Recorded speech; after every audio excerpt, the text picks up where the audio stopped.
Okay.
He's still working on me, make me what I ought to be. An unemployed gardener with a history of mental illness was a vital witness in the case of a missing 6-year-old girl. He's still working on me. Between songs, he provided details about events which took place more than a decade earlier. Investigators weren't sure the man could be trusted and left it up to forensic science to determine the truth.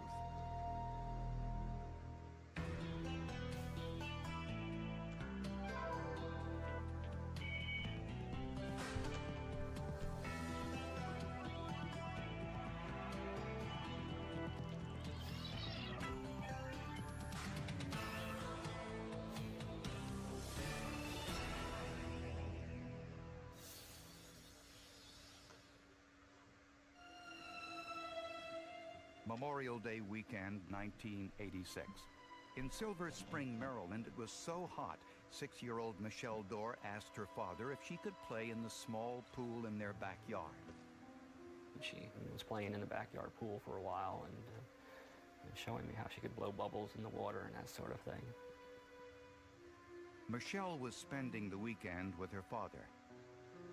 Her parents were going through a bitter divorce, and custody arrangements for Michelle, their only child, were still being worked out.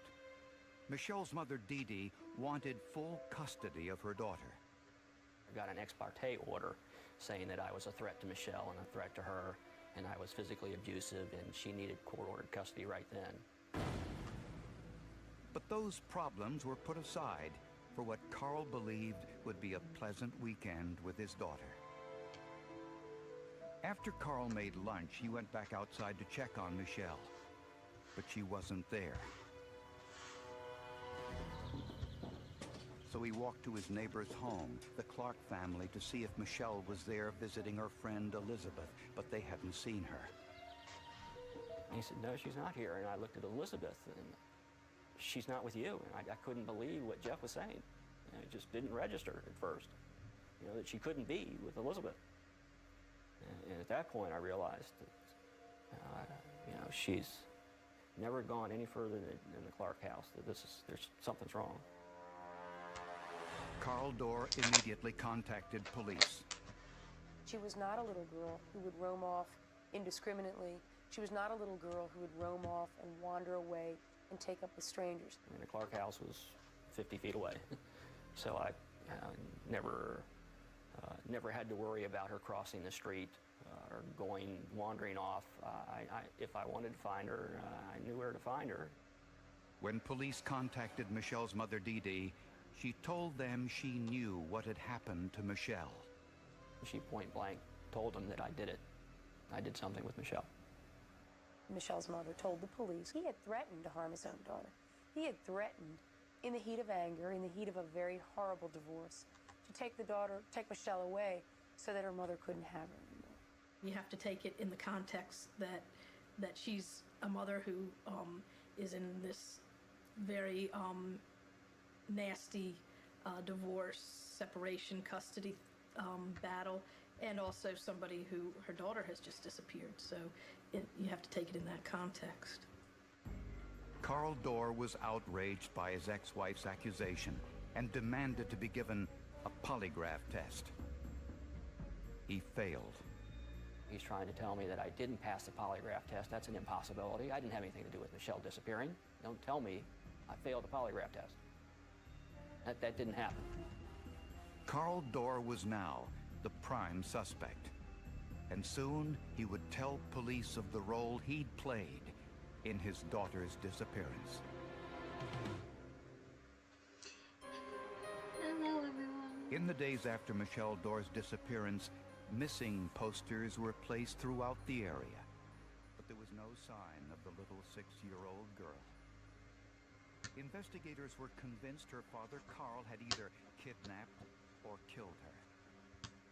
Carl Dorr had failed the polygraph test, and the detective on the case was pressuring him to confess.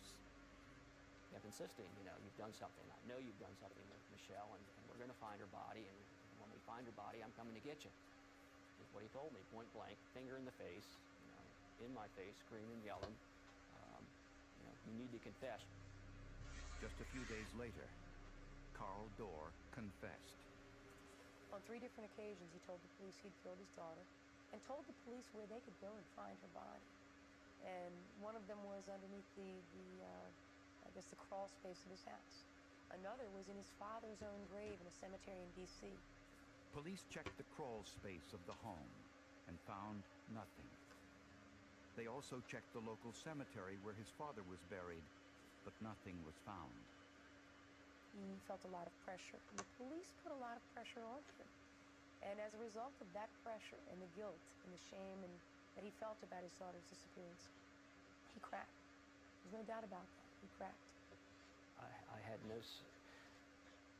I couldn't deal with what they were telling me, that we're not going to find Michelle alive. I just was trying to go into some sort of denial about that. He then checked himself into a local hospital. He thought the television was talking to him and that he had the power to find Michelle and bring her back to life. I was starting to lose it. I mean, in a psychiatric sense. I mean, I was having a nervous breakdown. I was hallucinating. I was seeing things that weren't there. I was hearing people that weren't there. After 3 days of much-needed rest and sedation, Carl was released from the hospital and told the press that he had never confessed. He said his statements were twisted into an admission of guilt. To prove his point, he asked to take a second polygraph examination. This time, he passed. Investigators now began to wonder, was it possible that someone else had taken Michelle Dorr? In my experience, in a case where somebody confesses or where the police have the wrong suspect, they seem to try to make all the facts fit around that person. So they're so busy doing that, and they have the tunnel vision that we have the right suspect, this is who it is, that they forget about looking at any other options. Months went by, and then years, with no sign of Michelle. The investigation came to a dead end. In the minds of police, Carl Dorr remained a suspect, but they had no evidence to charge him. Then, 6 years later, there was a new development. 10 days after 24-year-old Laura Hoteling disappeared from her Bethesda home, her family tells reporters they believe they know what happened to her. In what seemed to be an unrelated case, a Harvard graduate, Laura Hoteling, was reported missing. She lived a few miles away from Michelle and Carl Dorr. Laura Hoteling had been stabbed to death in her bedroom while asleep. Her killer left behind few clues. He had done an unusually thorough job of cleaning up the crime scene. Normally, you would have found blood splatter elsewhere in the room or some indications of a fight or something, but that area, that bedroom, the crime scene itself had been cleaned up and cleaned up very good. But he made one mistake. In Laura Hoteling's hairbrush was one foreign hair. It wasn't human. It was from a wig. The Hoteling's gardener, 30-year-old Haddon Clark, was a known cross-dresser. He had mental problems. We also discovered that he was a cross-dresser. He would dress in women's clothing. The wig hair in Laura Hoteling's hairbrush matched a wig found in Haddon Clark's possession. Investigators believe that after killing Laura Hoteling, Haddon Clark dressed in women's clothing, put on the wig, and left the scene of the crime in broad daylight without creating any suspicion. Haddon Clark was convicted of Laura Hoteling's murder. Then, police made a startling discovery. The police say to themselves, hey, wait, we've heard this name before. This was a guy that we were looking at who lived in the house where Michelle Dorr was last supposed to have been seen or have gone. And so at that point, they started really pressing Haddon on the Michelle Dorr case and looking at him as a very serious suspect. Haddon Clark lived just 2 houses away from Michelle Dorr at the time of her disappearance. His niece, Elizabeth, was Michelle's playmate. When Michelle first disappeared, Haddon Clark was questioned about his whereabouts that day. And something unusual happened during his interrogation that should have aroused police suspicions. Haddon Clark confessed to the murder of 23-year-old Laura Hoteling, but he denied having anything to do with the disappearance of Michelle Dorr. But on the day Michelle disappeared, police discovered that Clark was alone in his brother's home, just 2 doors away from Michelle's home. He was packing his things since his brother had kicked him out because of what he called inappropriate behavior with the children. What happened that day back in 1986 was that Haddon was very angry. His brother, his brother's wife, and his children had left the home in order to give Haddon an opportunity to get his things and get out. And they had given him a deadline to get out. That same day, police questioned Haddon Clark and asked him if he knew anything about Michelle's disappearance. He was answering questions and was cooperative. When the nature of the interview changed and Michelle Dorr's name was mentioned, Haddon's entire demeanor changed. He began to shake violently. He began to rock back and forth in his chair. He actually became physically sick and had to leave the room at the mere mention of Michelle's name. Although police knew his behavior was unusual, it was discounted once Carl Dorr allegedly confessed. There was no evidence to suggest that Haddon Clark killed Michelle Dorr, other than his own quirky, bizarre behavior, which could be attributed to a number of things, one of which being his own mental illness. So that's why the police stepped away from Haddon Clark and focused on Carl Dorr for months and years after Michelle's disappearance. How can you not suspect this guy, 1986, if you even, spend an afternoon with him? You don't have to go to Kmart to figure out he's crazy. Once in prison for Laura Hoteling's murder, Clark refused to answer questions about Michelle Dorr. I know what's going on. I'm not talking about nothing, because my lawyer told me not to. I told you honestly, I asked some of your questions, whatever you want to ask. But some questions I'm not going to answer. That's just the way it is. This is Jim Beckett. At one time, he was incarcerated with Haddon Clark in the same prison cell block. He had more luck getting Haddon to talk about his crimes than the police. I just wanted to find out the truth of it, so I got in real close to him, and I sort of felt it was a window of opportunity to find out the truth through him. Rather than intimidating him, I became a good friend, and I talked to him on many, many occasions. One day, while Beckett and Clark were in the prison cafeteria, Beckett asked Haddon about Michelle Dorr. He was saying she was such a lovely young girl and all, and I could see it was bothering him. I looked at him and I said, Haddon, I said, why did you do it? And when I said it like that, he blurted out. He says, "I didn't mean to do it." You know, he didn't repeat it, but he says, "I didn't mean to do it." And it was like he knew what was being said. And he knew he had just confessed to me that he had killed her. Beckett then told police that Clark confessed to killing Michelle Dorr in a small bedroom in his brother's home. But police had no physical or forensic evidence to charge Clark. But then they remembered how expertly Clark cleaned the crime scene after Laura Hoteling's murder. The police put two and two together and realized that he had been able to clean and meticulously clean a crime scene where there was a lot of bloodshed. He was able to remove evidence from a crime scene to the point where family members had no idea that a murder had taken place there. It had been 10 years since Michelle's disappearance, and Haddon Clark's brother had sold the home, and a number of families had occupied it since. Police wondered whether any forensic evidence remained. Haddon Clark's prison roommate told police that Clark admitted killing Michelle Dorr in a bedroom in his brother's home. But 10 years had passed, and the home had been owned by a number of families since. The bedroom was only 7 by 10 feet. It had no rugs or carpet, but it did have the original oak wood floor. Unfortunately, it had been sanded and refinished with polyurethane at least once, possibly more, which might have destroyed any evidence that existed.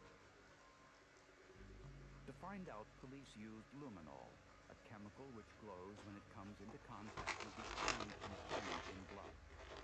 After spraying the floor, investigators noticed a faint glow along the seams of the oak paneling. What actually appeared was long luminescence lines along the slats of the floorboards, not on the surface of the floor, but deeply embedded in the actual slats themselves. The entire floor was taken apart for further tests. Investigators wanted to know if the blood between the floorboards was human, and if it was, whose blood was it? Forensic scientist Susan Ballou used Q-tips to swab the side of each seam of every floorboard. The Q-tips were rinsed with phenolphthalein, then hydrogen peroxide. Only 2 tiny areas turned purple, a positive presumptive test for blood. Unfortunately, it wasn't a large enough sample for DNA testing. So then we had to decide what else can be done with this particular blood, these samples that we definitely want to determine where they originated from. So scientists decided to try a mitochondrial DNA test. Mitochondria exist outside of the cell's nucleus, and they're passed on genetically from a mother to her children. It's not as precise as nuclear DNA testing, but it still can be used for identification. There's a lot more mitochondria present in a cell than the one nucleus. So the theory is because of those mass numbers in each individual cell, you have a better opportunity to get a higher level of the mito-DNA that you might be able to get results with. The mitochondrial DNA from blood between floorboards matched the mitochondrial DNA profile of Michelle's mother.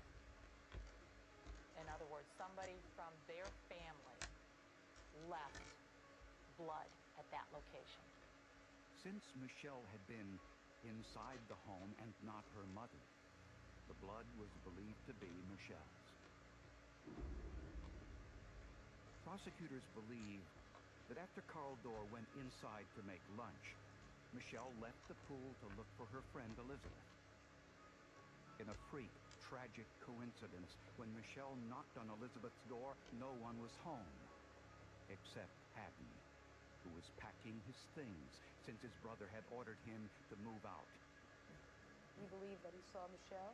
He saw her as an opportunity to vent his rage. He also believed that he saw it as an opportunity to get revenge on his brother.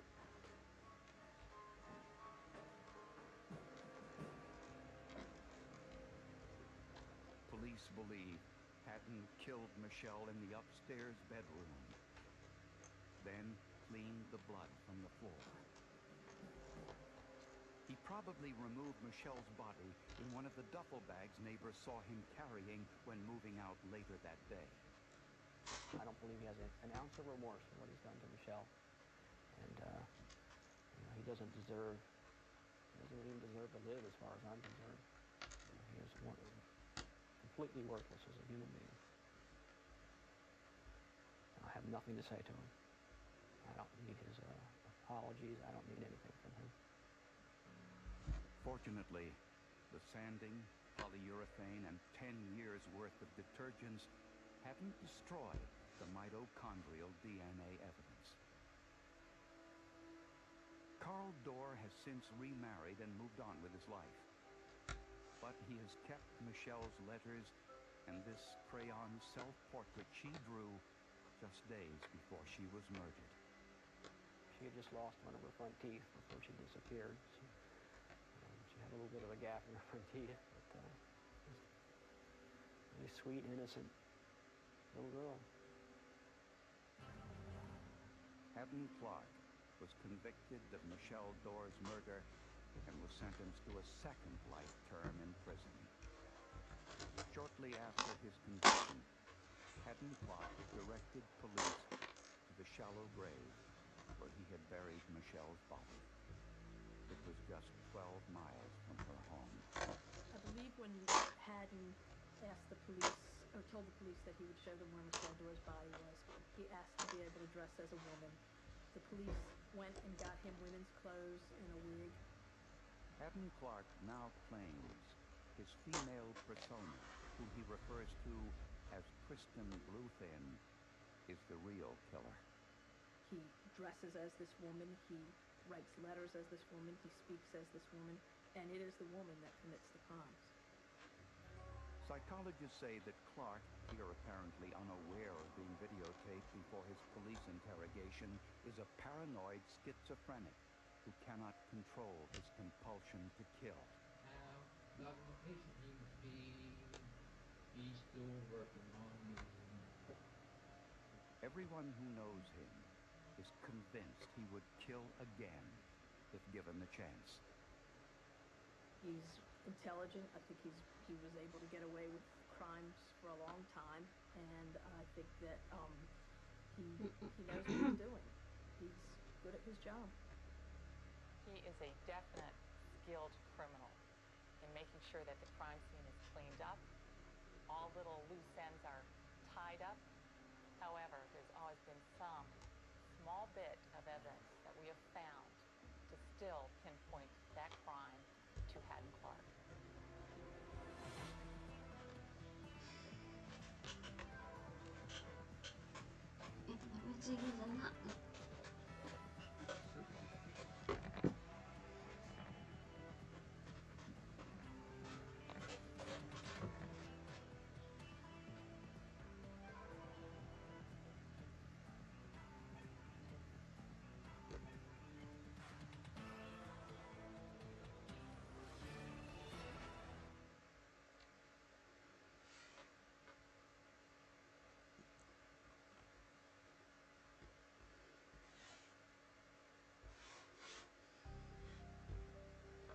One summer's evening, a woman left a bar in Anchorage, Alaska, and staggered into the street. She was drunk, she was defenseless, and soon, she was dead. The killer left this unusual clue at the crime scene. It was evidence that could be visualized with a simple tube of glue.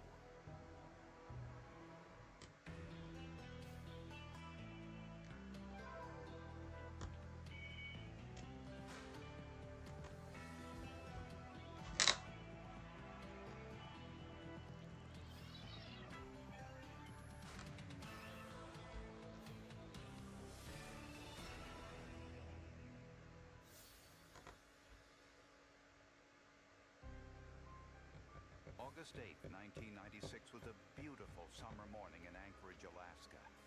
But on this day, workers entering a downtown office building saw something different. It's the first time I've ever experienced anything like this. I never want to experience it again. This is horrible. It was a body laying near a wooded area. She'd been beat in the face pretty severely, and she didn't appear to be breathing. The woman's checked jacket and clothing were strewn over a 30-foot area, a clear indication of a life-and-death struggle. It was an extended assault. It wasn't he just hit her in the face once. There were multiple blows to her head and her upper chest area. She had been so badly beaten, a visual identification would be impossible. She didn't match missing persons reports, and apparently there had been no witnesses. Anytime you have a witnessless crime, you have difficulties. You don't have anybody telling you where to go, where to look, who to ask, and what to do. The victim hadn't been moved or touched since she was discovered, and the body had been protected from the sunlight. Because of where the victim was found and the circumstances surrounding her death, Captain Bill Gifford made an unusual decision. I made the decision that we would go ahead and try to get Braden Prince off the body. For the last 6 years, Gifford had been experimenting with a special technique to find hidden fingerprints on human skin. Super glue fuming is usually done with non-porous surfaces like glass or metal. In the early 80s, a gluing factory in Japan, the employees had noticed that as they were gluing various items together, that the vapors which were materializing from the glue were turning the fingerprints, their actual prints on an item, a whitish color. Subsequently, they brought the information to the attention of the Japanese crime lab, and from that, with various organizational meetings, they passed the information on. To do it with skin, the following conditions must be in place. No emergency personnel can have handled the body. They would wipe prints off and also leave their own. If the victim is dead for a long period of time, decay will destroy any prints. Any precipitation, even dew, can wash away prints. And the temperature must be right. If it's too hot, the prints will melt. If it's too cold, they'll disintegrate. Gifford ordered technicians to build a tent around the body using plastic tarp and PVC pipe. Hiya, Patrick. Inside, Gifford heated a pan of water to increase the humidity in the tent. Using a heat gun, a massive amount of super glue was blown into the airtight container around. Alright, Patrick. I had a root canal done, and a root canal on a wisdom tooth as well. Then I came back and pointed up a roof. I'm happy today though. Finally got hold of me finally got hold of a rubber mallet. I got one. That's what I've been after, a fucking proper rubber mallet. I picked one up today, it's only £4.50 and all. A good one and all. Hey kitty, you want some treats? Yeah, and dinner. Yeah. Lemonade, corn dogs. Hey, you've done all of it now. I've been to a fair for years. I haven't either.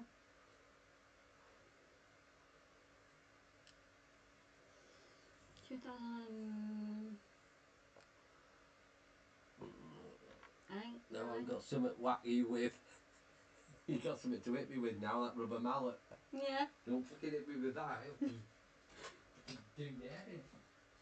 Yeah, I'm coming now, cat. Oh, I think this is your old dinner. Yes. Let's get rid of this shit. What did I give her? I ain't got a clue. I think I gave her chicken.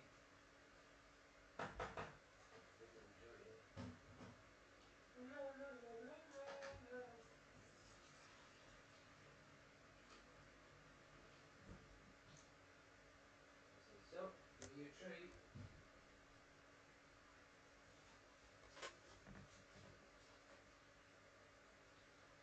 Yeah, just found you practice do this. Right, cat, got your treats. Yeah. Here's what you want.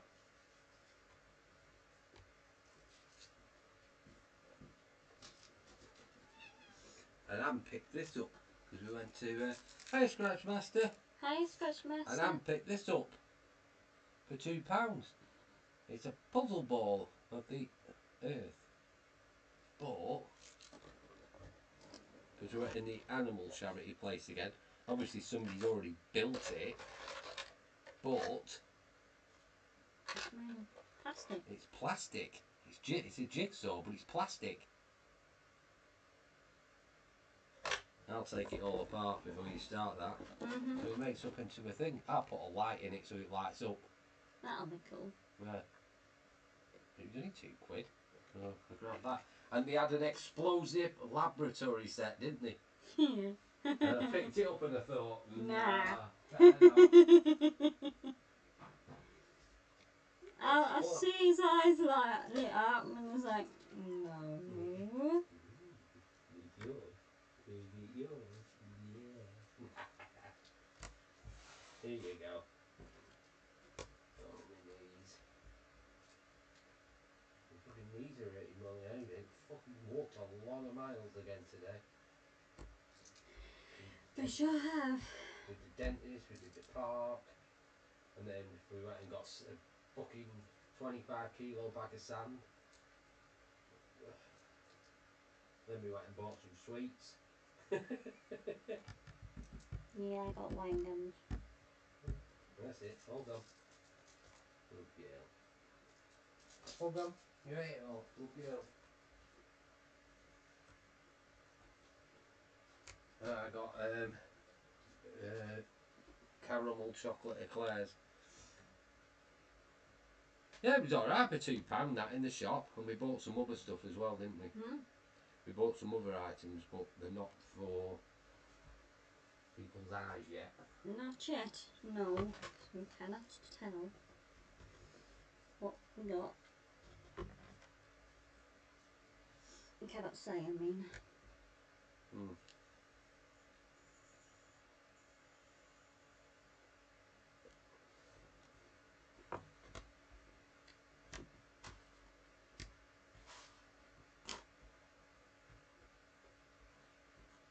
I need to get a new set of needle nose pliers.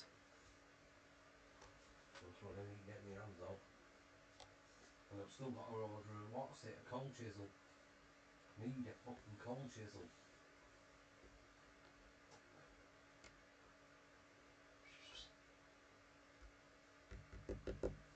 You want fresh drinks, buddy? Ooh. Oh, I'm knackered. I think it's safe to say we both are.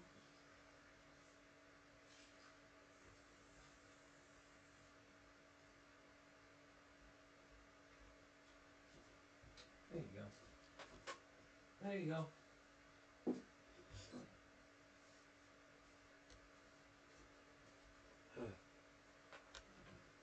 Hi, Susan G.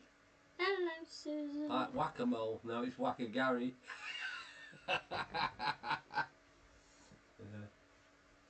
that. That's for banging. That's for what did I get it for? For banging in them concrete moulds. That's what it's for.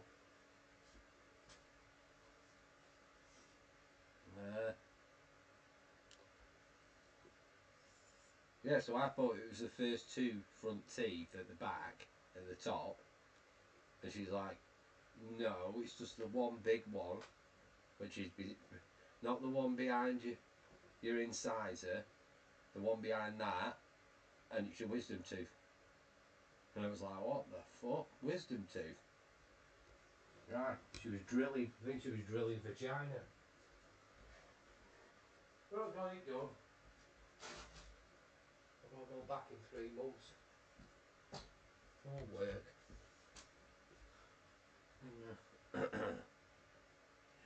Get it done.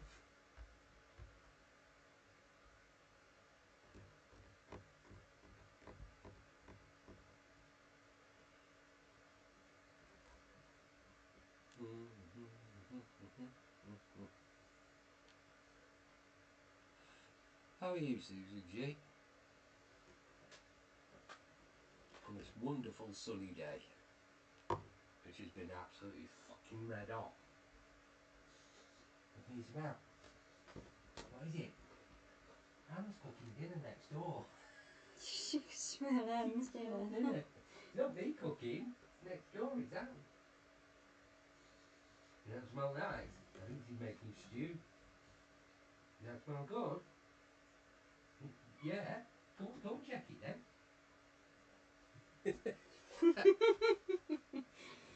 Not that cat.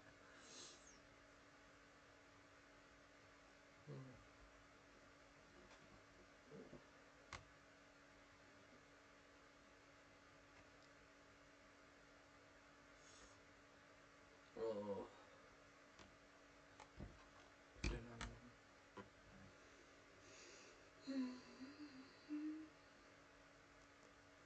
Well, the pieces you need aren't there.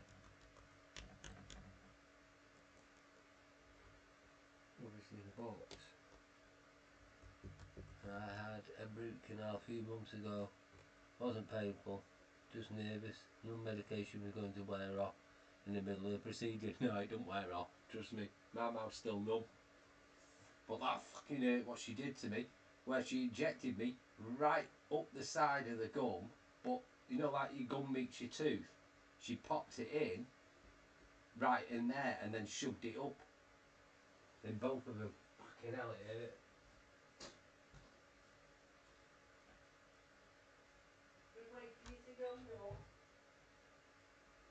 Yeah, it's already numb.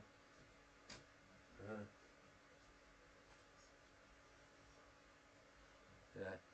I just wasn't expecting it on a wisdom tooth. And I hate that rumbling drill. The little drill I don't mind, the fine one. You know, zzz, it's the rumbling one what's fucking hate that. Yeah, so I've got a little tool set up for tomorrow. Hammer, bolster, and a lot of fucking smacking.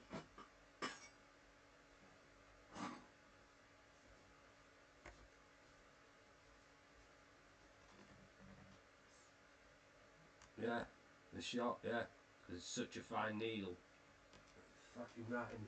Fucking. She didn't like put it in the gum, she put it underneath the gum next to the tooth and then slid it up. Fucking hell, that hurt.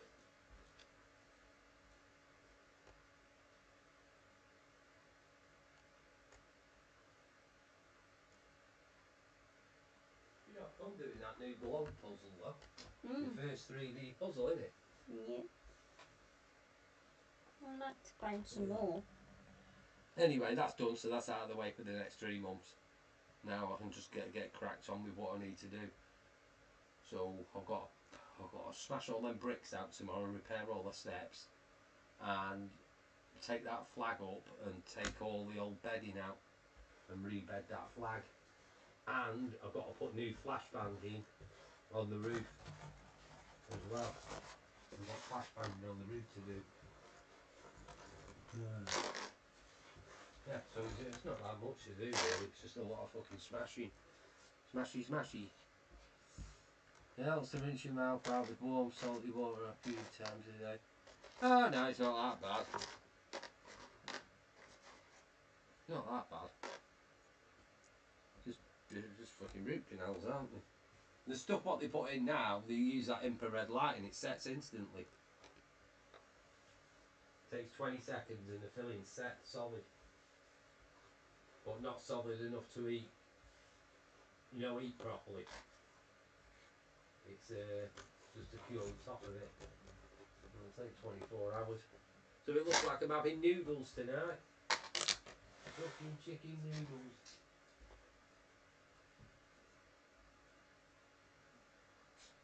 I'm sure Patrick will message me and tell me all the nice stuff he's eating at the fair.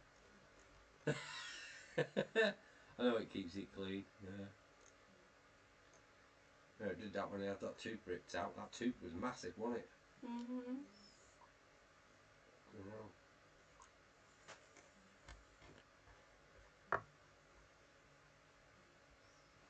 I was supposed to have a scale and polish as well, but she didn't do it. So she'll do it next time.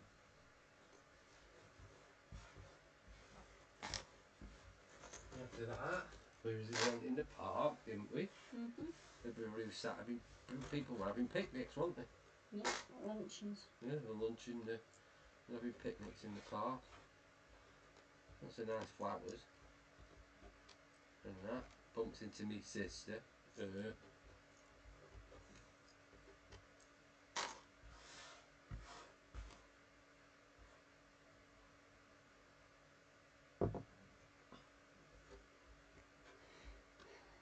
did last year. Plus they had cotton candy and showed pictures of them making it. Hello!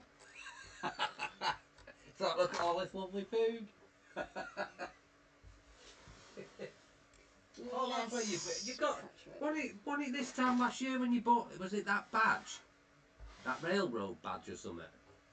You got? I'm sure it was. Is it the same pair?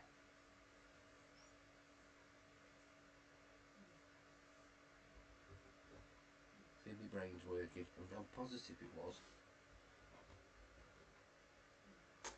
It was like a railroad badge or something. And it was like $20, I think. Hi, Chris. Hi, Chris. Oh, Lord. Yeah, I bought that badge yesterday. Same fare every year, yeah. Yeah. Yeah, because he was, yeah. I remember now. It's all coming,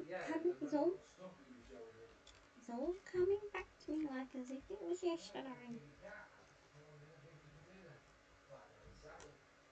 There's a Dickens. Kitty cat. Want your dinner?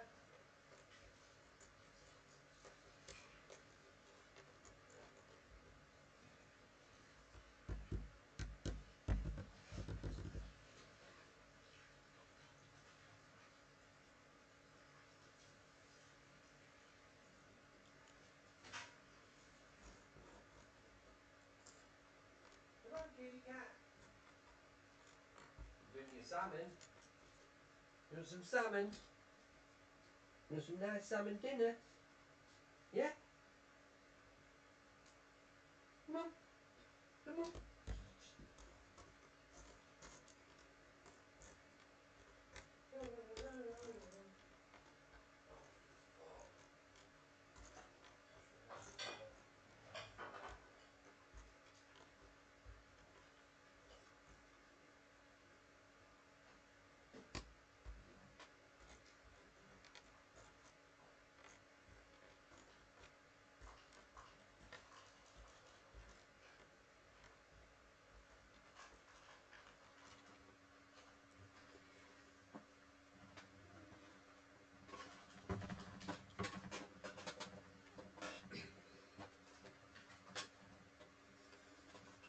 Hey, kitty.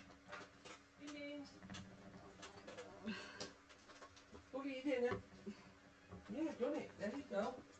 There you go. Nice salmon. It's salmon. Salmon. Kitty salmon.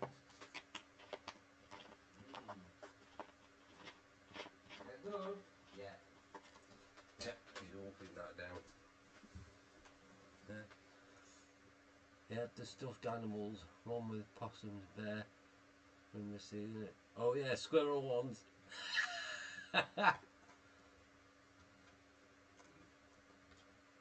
Oh no, Chris, I was just going to bed. I left your stream running. Because I was going to bed. Because I had the dentist and stuff today, so. Yeah, anytime. If you're on, I'll leave you. I'll be running. Don't worry. There's a 40 channels. Come on, we'll finish your dinner. I'm sitting down.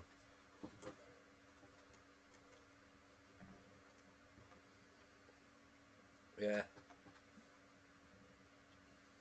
Yeah, yeah.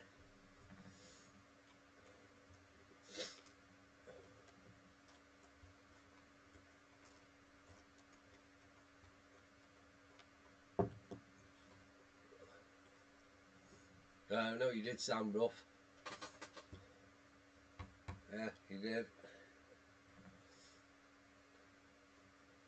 And yeah, I just put you on mute and then just left the stream running. Always runs to the end.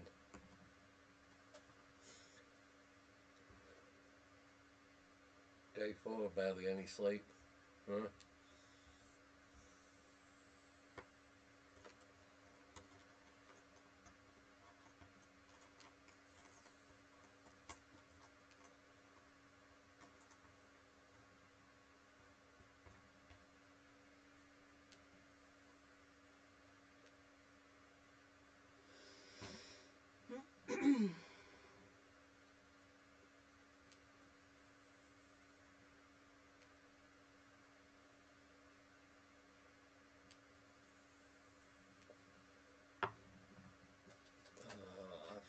I've done the pointing now, and I finished it. Two entire patios. Yeah. Pointed up. Fucking hell, no wonder my knees are shot. I took some tablets for my knee. No, nothing's only just kicking in.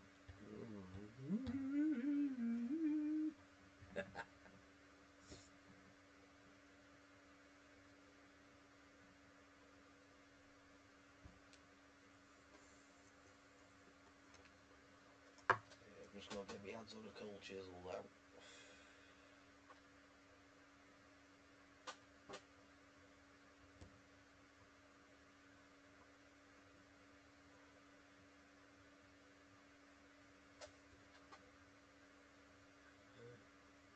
Yes, I do.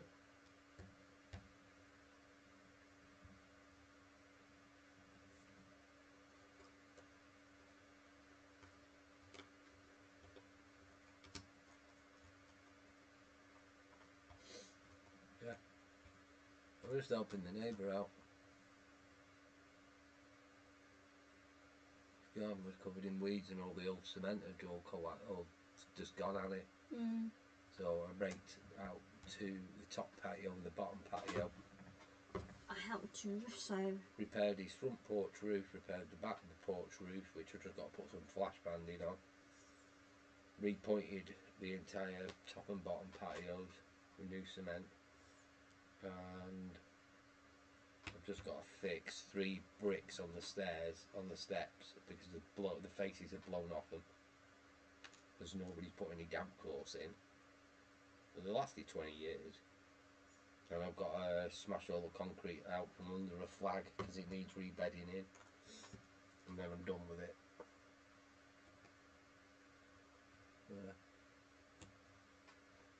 Oh, good.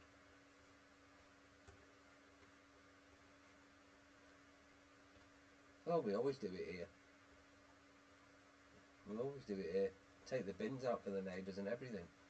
Yeah, especially my neighbour who is nearly 90 years old.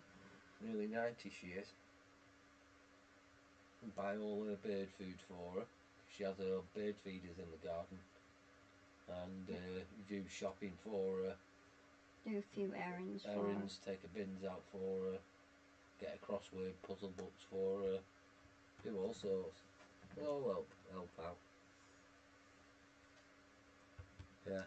I'd rather, instead of seeing them being like, because you can't get out very much now, so it's like, it'll help.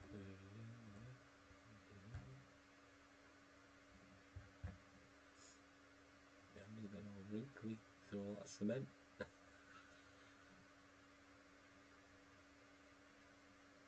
Oh, you're not doing that bit.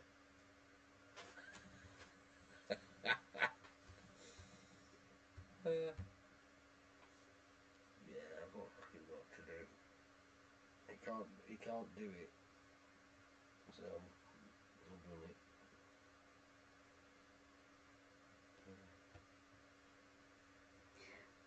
We was brought up to help our neighbours. The neighbours are the same neighbours as when I was born. Exactly. So that's what I Yeah. was like when They're I was in Kent. all the neighbours bar what? Are about 1, 2, 3.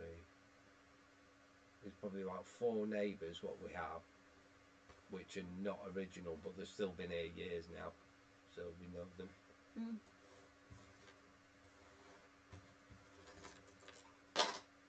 All the others have been here since I was born.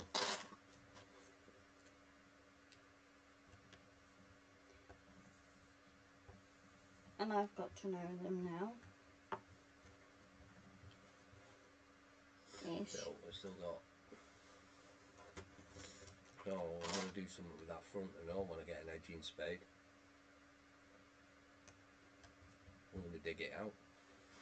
Dig what out? That front field. I'm going to edge it all.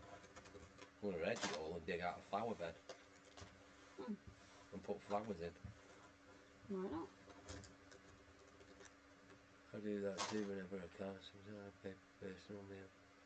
Yeah, so groceries. Oh, it ran out too. Yeah, no. No, we always do it here. Always have done. Always. Ever since I've been here. Yeah. It's just a thing what's done. It's just community and, you know.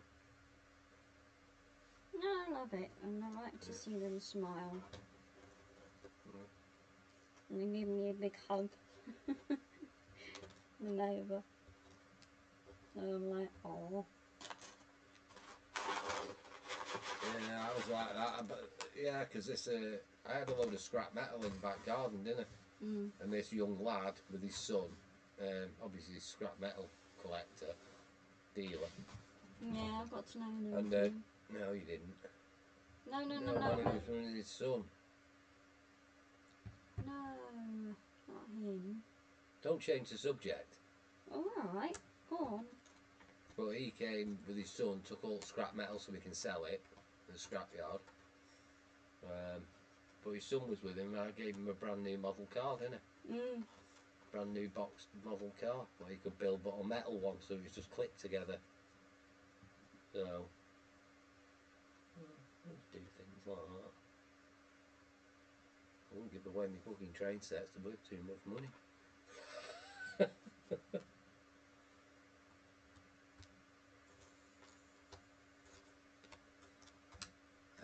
Yeah.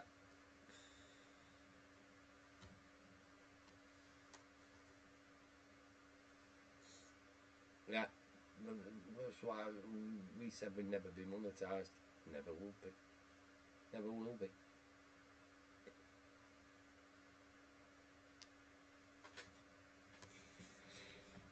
I never wanted to.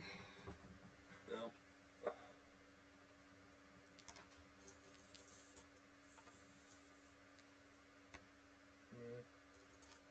When I first started this channel,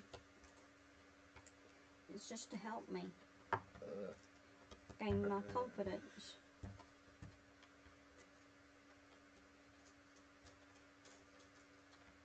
Yeah. I still go in them, but very few. Very few. I think there's 2 what I go in now, that's it.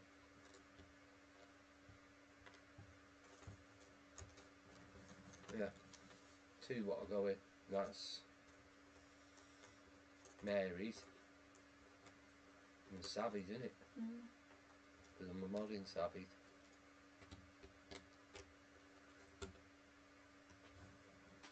That's it.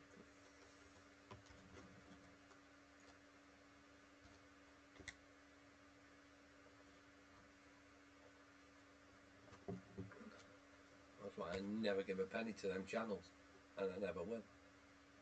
I'm a member in Savvy's, but that's all. It's the only channel I'm a member to.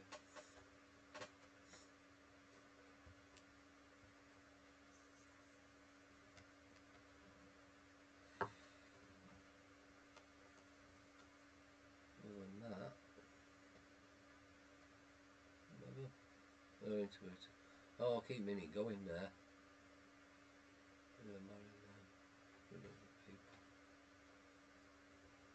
That's probably why Rocket wants me to go in there so he can ban me.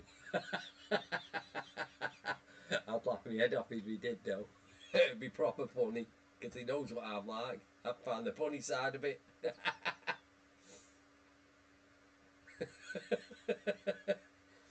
All the shit what I give him.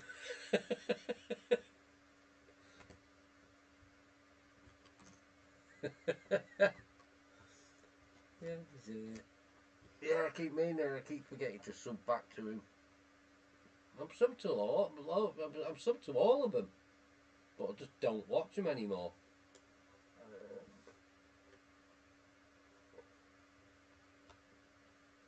Yeah, just mess about. It's just. I think it's what you said before. I'll put it plain and simple.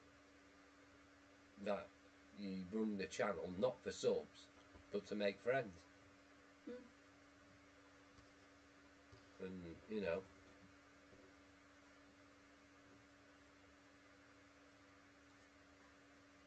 I'm sub to them. I just don't give them watch time.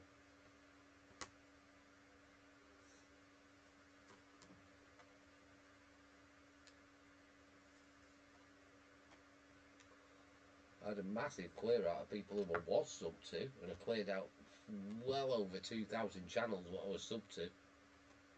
Got rid of the fucking lot.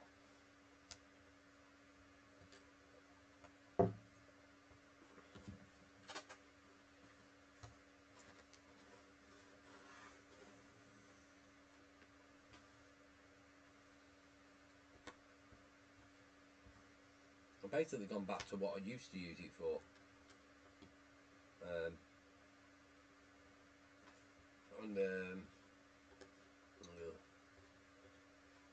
I support Don Coffey because of the work he does for charity.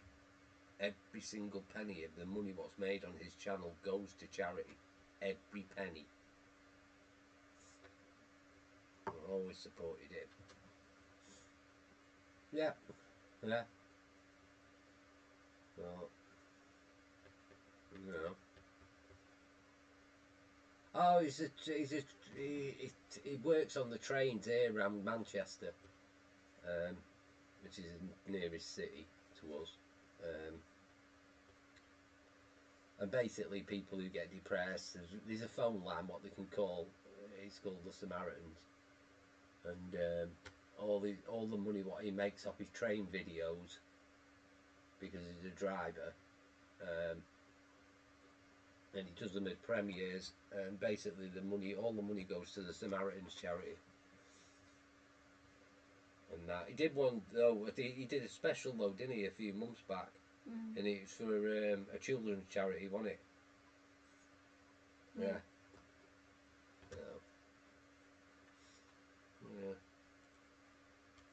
Yeah. Yeah, I've always supported him, and I'll support them, you know.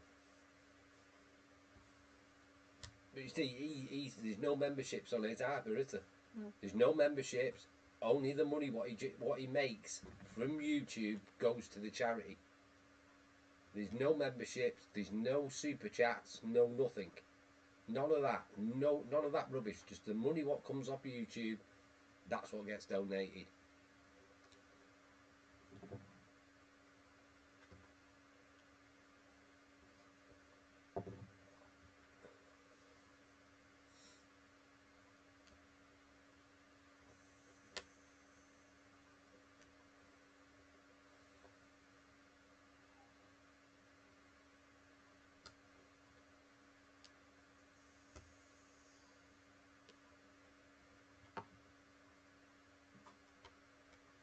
Yeah, I just don't.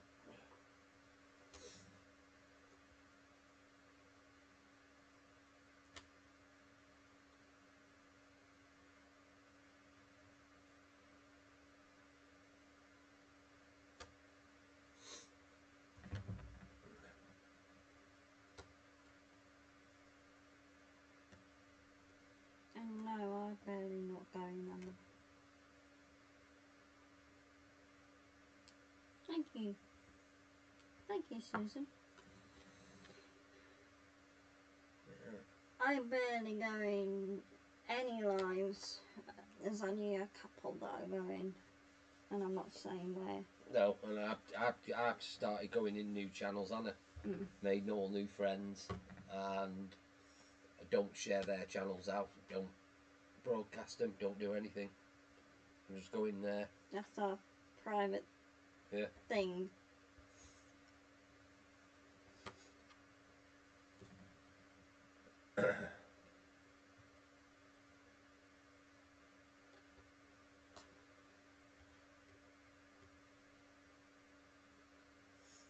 I'm actually, to be honest with you, if I'm really, really honest, you've never been into the scratch community either.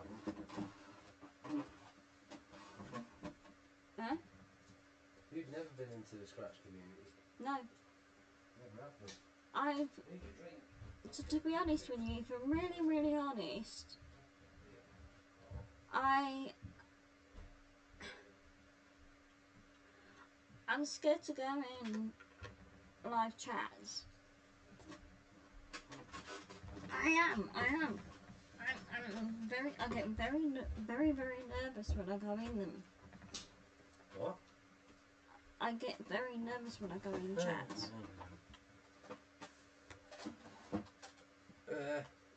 Well, that's all we've done it for. We always get people birthday cards, and we always, if it's their birthday, we always get them a scratch ticket. You know, we always do that. Done it for everyone. And to be honest, I love doing this for fun. I like it for fun too, you know. Don't. No, I just don't.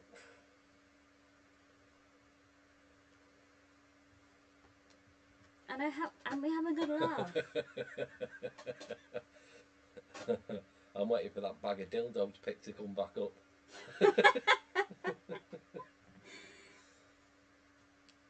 And that's what I like, because I like people having a good laugh, you know. That's what I do it for. I'm picking out freaking words that are... No, it's not that. It's people's brains work differently. When I see that picture, I see everything in that picture. Yeah, exactly. He doesn't pick one little thing. I'll pick everything out of it.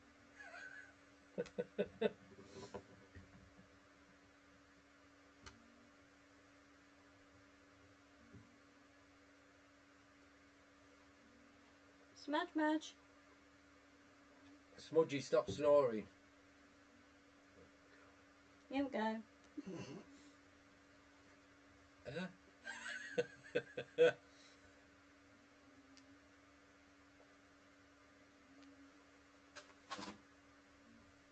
Top story. Thank you.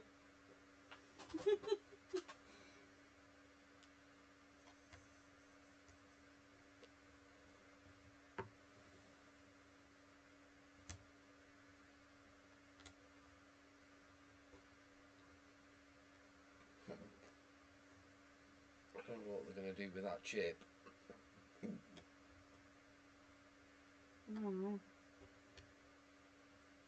I know. Rocket's good at it. He is, I'll admit that. Rocket is excellent at these types of games, especially with Hangman. Yeah. He was absolutely pro on that. I'll give him his due there, that was awesome, but he's becoming a bit like, how can I put it, awesome?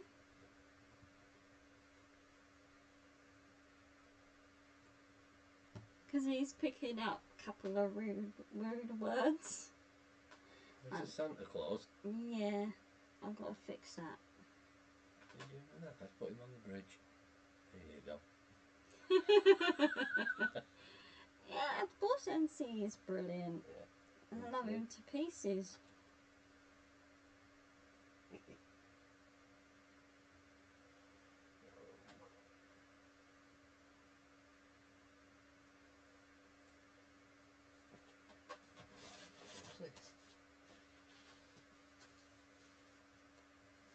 Oh, that was your last diamond art you did. That giant fucking ship. It's huge. Oh yeah, forgot about that. How old is Rocket? He's the youngest out of me, NC. I'm the oldest, aren't I? Yes. I'm the oldest. Then it's NC. Then it's Rocket. Rocket's still 50. 50 years old. Rocket's the baby. Yes, Rocket's the baby out of the guys. Yeah.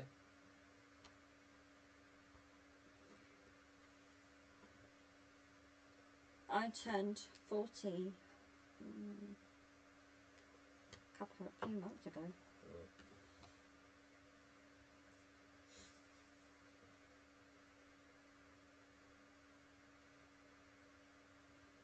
Yeah, I know. He is clever. Very, very clever. Agree.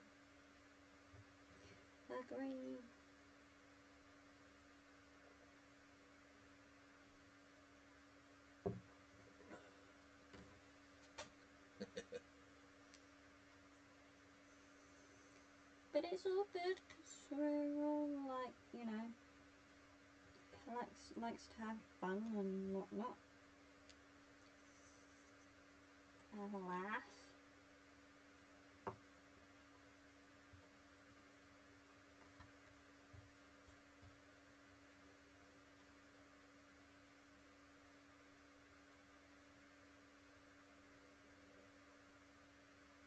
That's more Oh, I better take some. I'll take some thingy out of the freezer for you for your sandwiches. That's my belly. I think he's getting a little bit hungry. But yeah, the word ones are fun. We just like to change it up a little bit, especially with the. Well, this ain't fair. I've got all my favourite sweets. I've got my favourite crisps. Can't have them.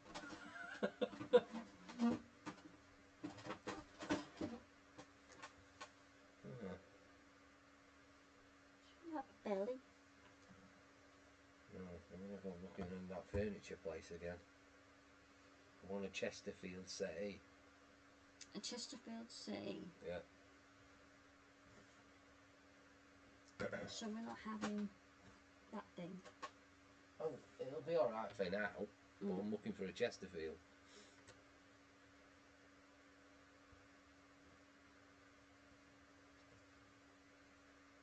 What did we say today? A McLaren P1, didn't we? Yeah. 600.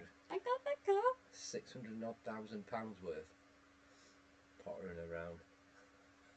It's like that here, though, isn't it? Ferraris, Lamborghinis, everything. Camaros. I know. You missed that Mustang today as well. Mustang? Yeah, it's parked on the driveway. When we went up because we came up the other way, it's on someone's driveway. Excuse my language, bollocks. Yeah.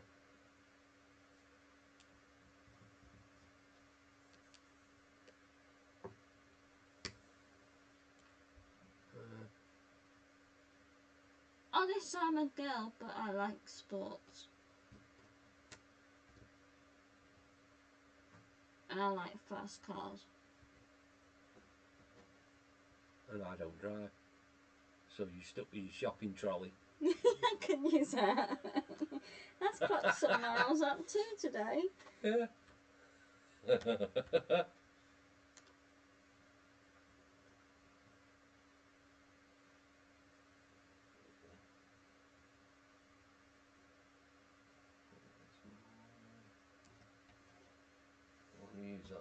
We're going to use that motor mix tomorrow to bed that flag down. Right. The Francisco team, the 49ers. Oh, well. Hang on a minute. Let me think back now. I was in school.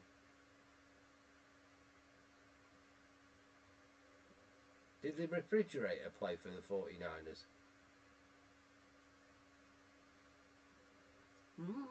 That was his nickname, the refrigerator. I'm sure it was. I'm trying to think if he played for the 49ers.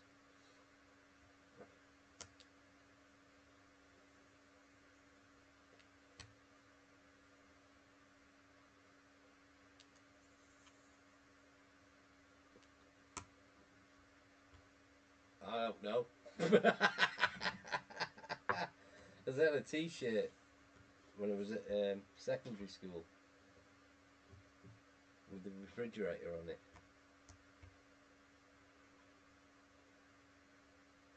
NFL T-shirt. People were asking me at school, what do you know about NFL? And I'm like, nothing. My mum bought it me.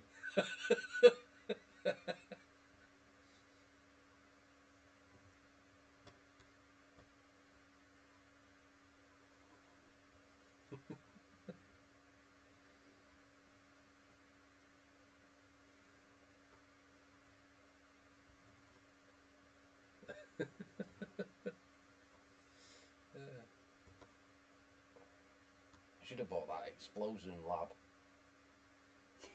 I know. I should have got that chemistry set when they had it in. That's what she kept saying. We kept going to it, and it was like, should I? Mm-mm.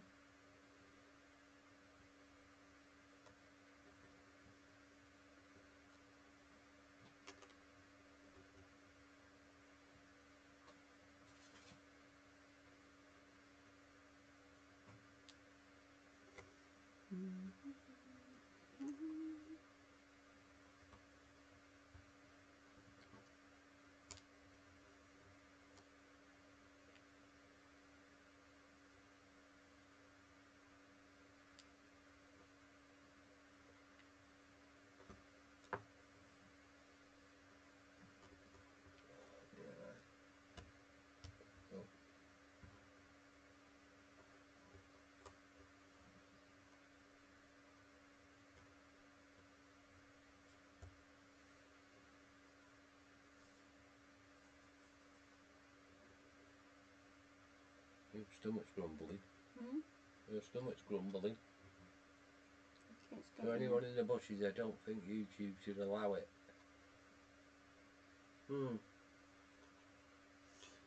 Well, we call them bushwankers. Yeah. So I've just basically called myself a wanker because I've got you on my screen upstairs. I'm one of them. I'm one of them 5. Sorry, I'm one of them 5. Oh, it's probably 2 of my stalkers.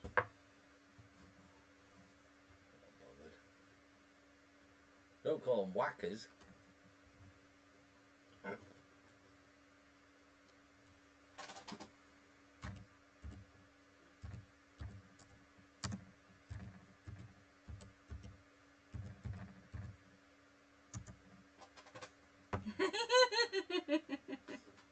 Bushwankers.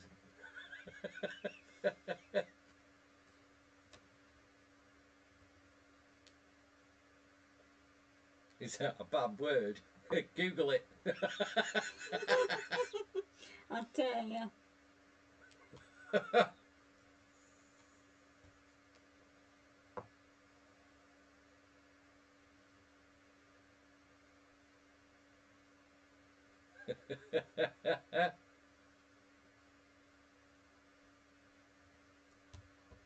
Give me the polite version. It means that.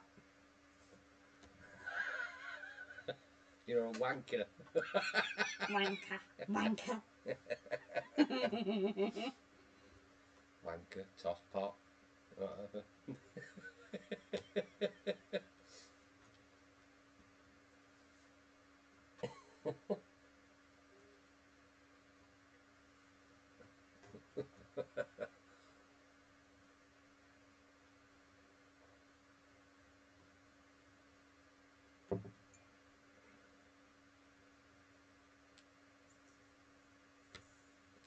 So many different meanings for words here.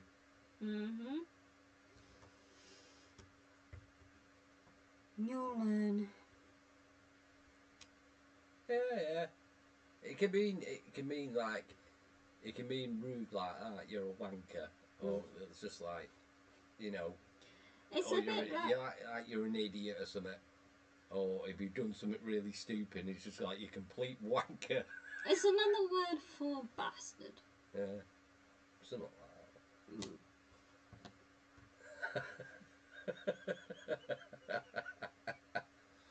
Or you can put it like this. Look at that. You can just about see her name, what I covered over. You can do it like this.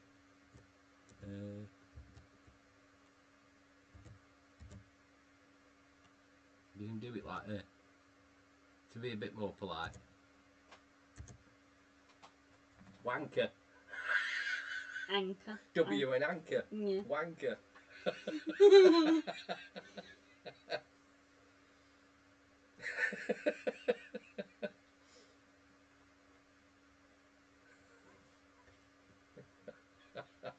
Word picks, yeah.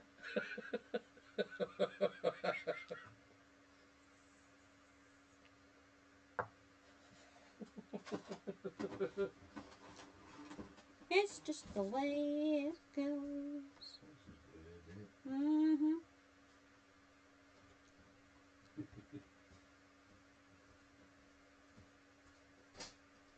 A lot more insulting words than that.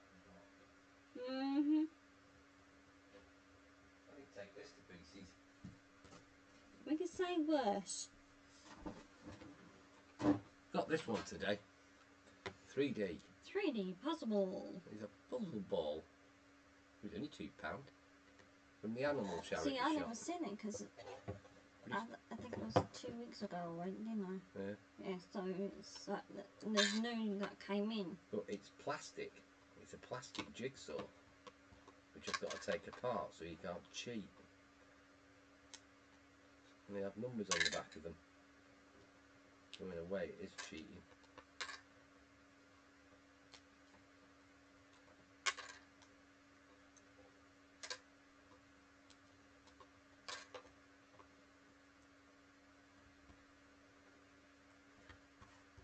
Hey, if we do this, we can rebuild the maps.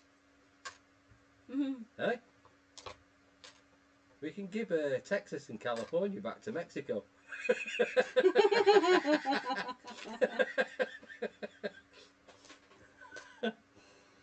Yeah, it makes a full globe when it's done.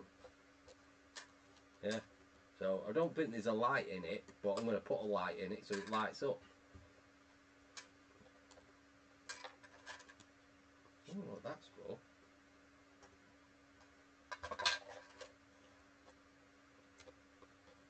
Hard to pull apart.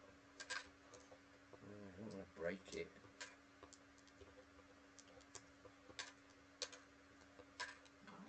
Yeah, we always help out buy stuff at the animal charity.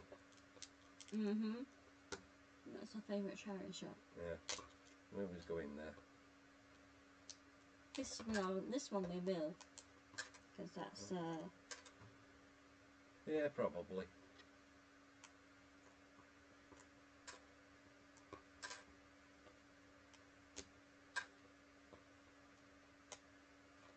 You never know what you find in that shop. A lot of the stuff what's in there is brand spanking new. It's just people have bought it as gifts and they just take them in. Don't they? Mm-hmm. Obviously this ain't brand new. Somebody's built it. But the ones that I'm doing now, they have never been opened. No. A lot of the jigsaw puzzles are brand new. People have just bought them as gifts and they've just never been used. They're just sealed still.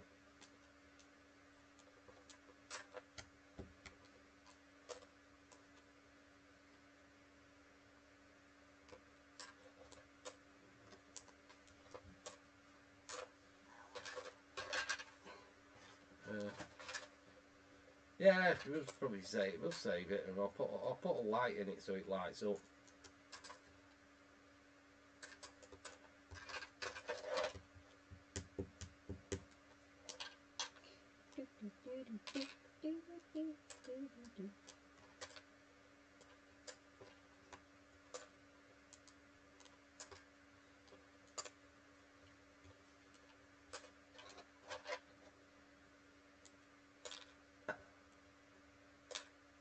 Yeah, I'm sure it's all here.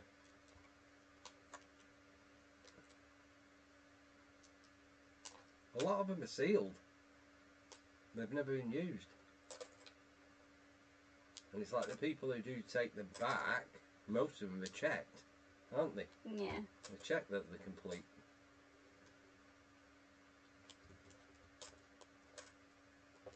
And when we do these puzzles, I make sure that if there is missing pieces, I've always write them on it.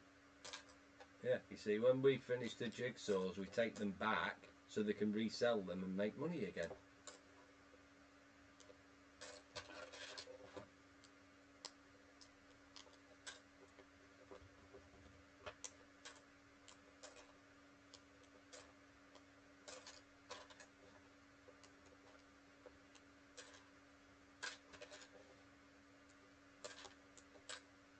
You know, if this hard taking it apart, it's going to be even harder building the bloody thing.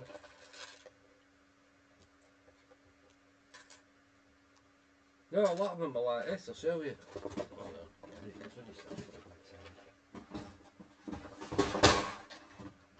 Well, that's took it apart.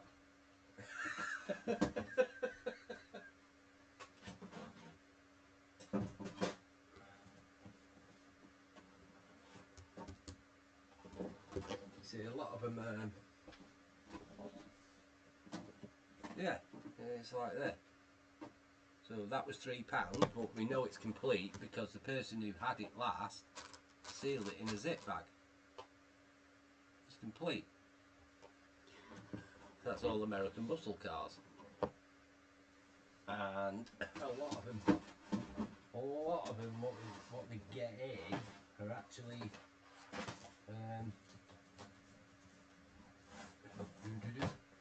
we've got bigger puzzles like these. It's still in the cellophane wrapper. There. Like that.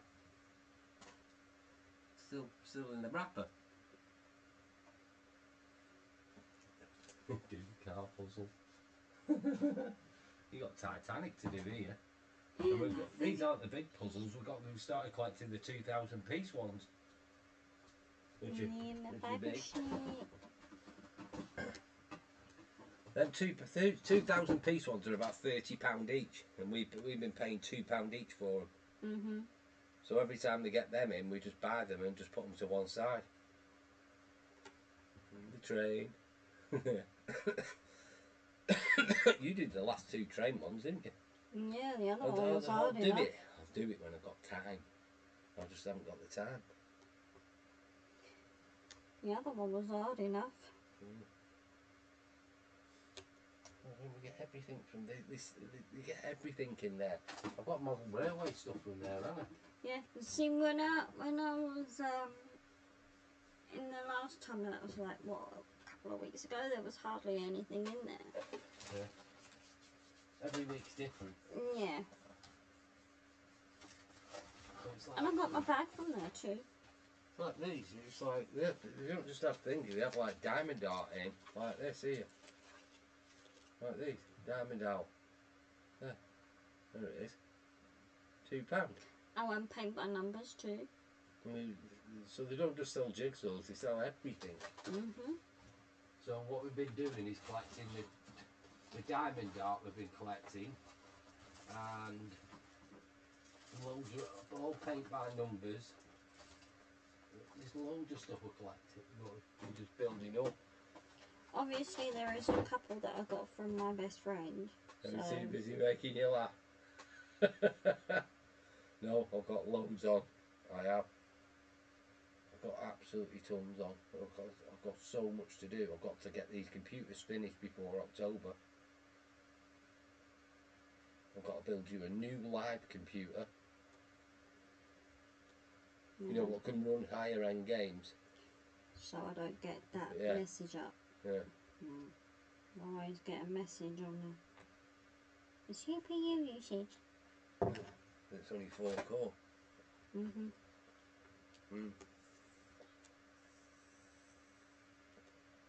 got a shitload on. Once I've got that done, I've got to start working the kitchen. I've got to get the carpeting stuff in as well. got to get all them carpets put in upstairs. And then we've got to move all the furniture. And I've got to build 2 desks, 2 office desks. I've got loads to do.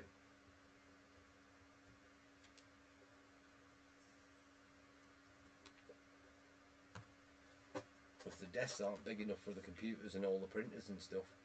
And we've not even got a 3D printer yet, which needs going in. I've still got the laser. Exactly. No, Always I'll put it tons of all what I want to do. I stopped on the house after my dad passed, didn't I? Yeah. I just stopped doing it, and it's just like, took a break.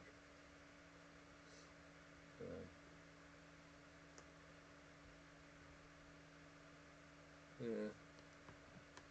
But I'm back on it. I've got all stuff ready to go, Anna. What I've been doing is stockpiling stuff, Anna. Yeah. Buying new tools, getting all the wallpaper paste in, filler, all that stuff. It's just getting all the decorating stuff in. So I'm fully stocked up. I'll blitz it and do it all in one go.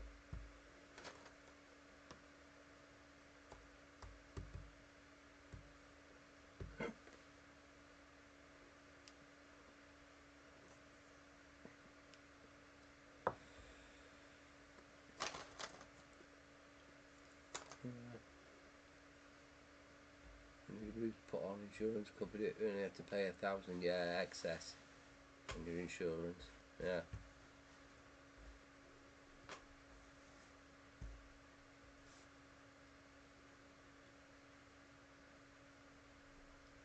What was it? Just a shingle roof? Is it like them? What is it? Felt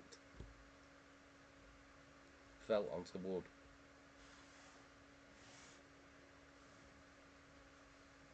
Or is it proper tiles? We don't have any of that shingle stuff here, do we? None of it. We have thatch roofs, slate roofs, York stone roofs, or just proper tile roofs. Shingles, yeah, there you go. Our roofs are completely, they're made out of pressed concrete, aren't they? Each tile.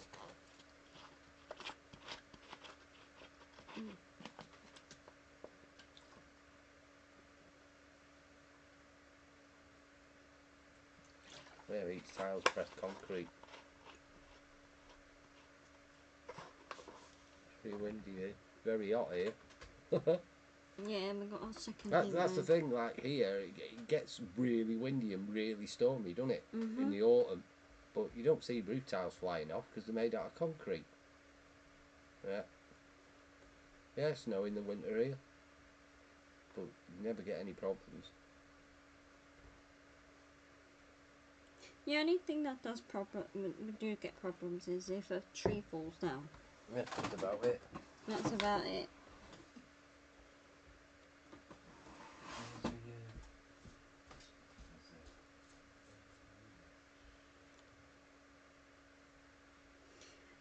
Let's just say the weather here is unpredictable.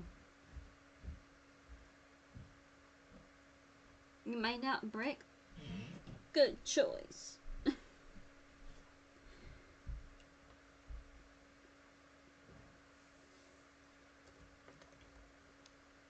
I said that because I know that people...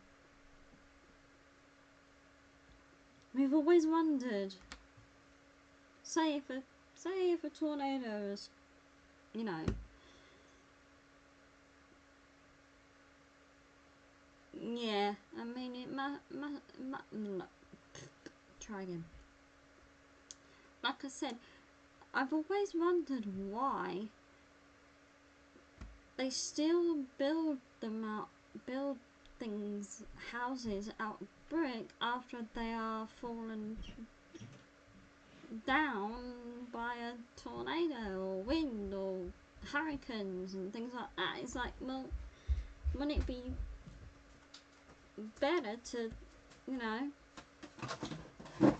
build it in brick? Yeah. Well, those are what our roof tiles are like that. They're made out of concrete. flat slabs. Like that. But them are actually compressed concrete, and each one locks on. They lock in. Yeah, I know them floods were well bad. Yes, we did. We heard about it. Been keeping up to date as well.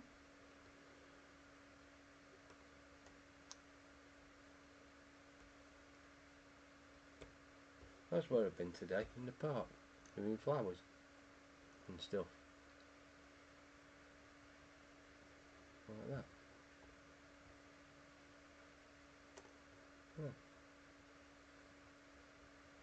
Been in about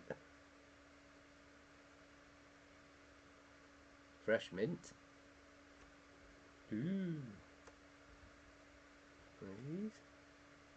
Yeah, that just reminded me of what I used to do. Oh, the flower beds. And that is a curry plant, which I made you smell, didn't I? That just smelled kind of cool. Yeah. You break the leaves and it stinks of curry. It's a curry plant. Not pictures, the little videos what I use. Yeah, I know, all them kids are all washed away. Fucking crazy that was. Over 100 dead, isn't there? Well bad.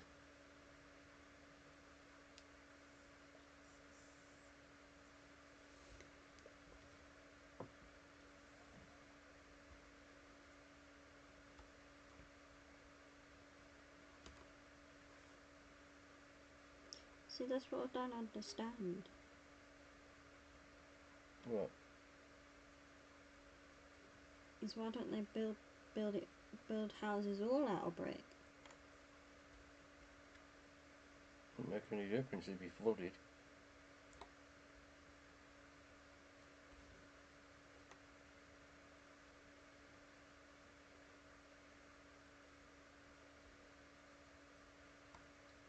But hey ho, at least I'm trying to learn.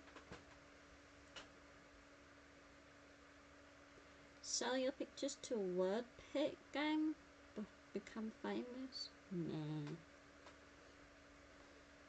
And that's what I've been doing. That. Redoing all the brickwork and all the paving in the front porch. I took a sticky photo. Yeah. That's what I've been doing.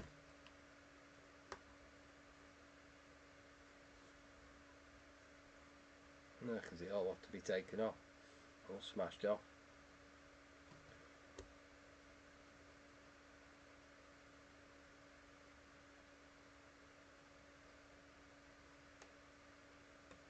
Been busy.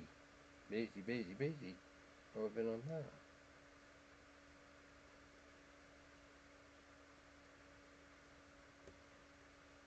Oh, the baby geese. Yeah. They're not so babies now. They're not babies now, they're massive. And not only that, they're bleeding hissing at you. Yeah, they're hissing at her. She's trying to, we were walking past and they're hissing at you.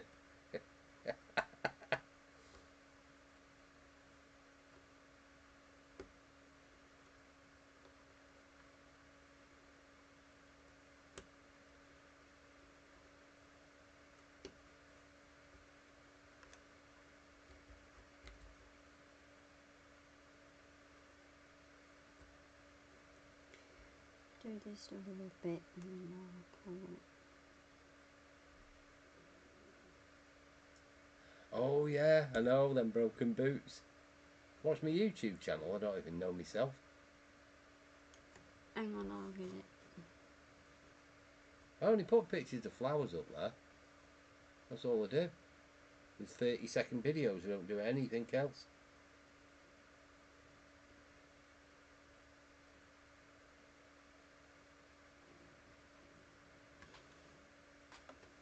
I haven't posted any videos up for ages.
You can looking for me, go and post it. No, I know what it is.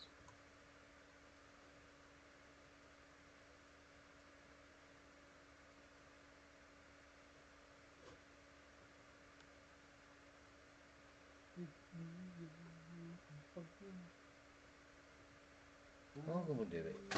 No, got it.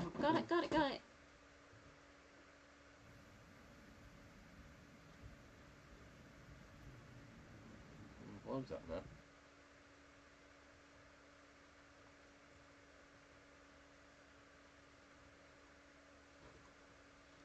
There you go. No, I've still got them. The new boots what I got were steel toe capped, and Yes, I do remember those boots, by the way. I miss the. still got them. They're basically not even worn or anything, have they? Like the best boots I've ever had. I miss the thing he usually says. My feet are wet. Yeah.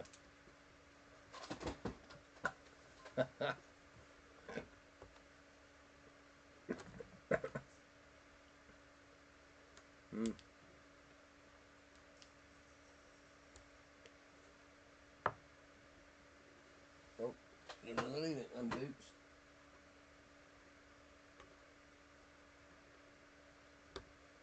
Hardly even worn, are they? Considering what walking I've done and all that shit.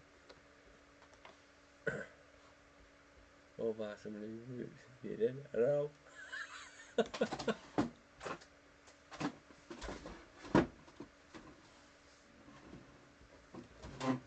Still got them. Yeah, see?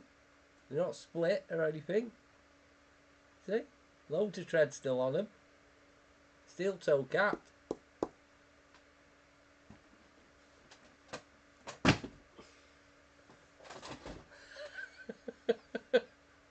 Yeah, got it. I tell you, that's the best pair of boots I've ever had.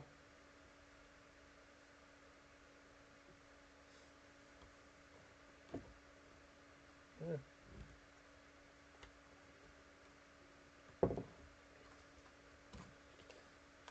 I used to wear trainers all the time, but it's like I just went off them and just threw them in the loft, didn't I?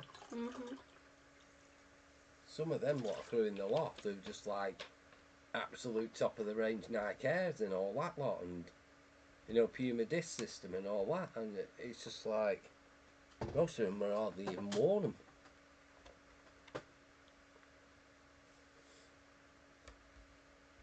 Just went off trainers.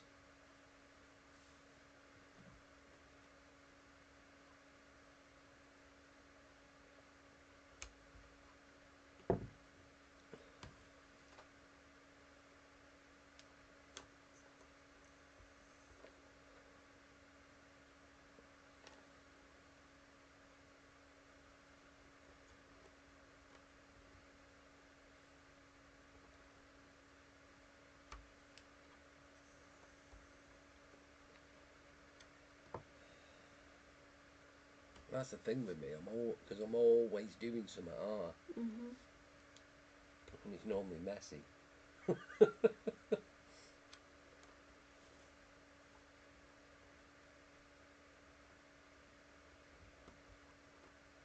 got to order a new fucking battery for that Dyson Hoover and all. That needs ordering. Right, on that note. It's 8:30 already. Got a lot on tomorrow as well. Got a hell of a lot on tomorrow. Yeah, I'm going to be busy too. Yeah, I know. And then shopping Friday. don't forget, Friday, got to be up at 8 in the morning because I've got a bloke coming up at the boiler to give it a service. Mm-hmm. Let's hope they turn up. Well, it's between 8 and 12, something like that. Right, I will see you guys later. Yeah, Yes. see you later on, See Susan. you later. I will be live later. Lots of love. Take care, everybody. And it's Bye. cooking lessons later with me. How not to cook noodles. Yeah. Because I guarantee I'll burn them to the bottom of the pan. Uh-huh. Uh-huh. See you later, everybody. See you later. Bye.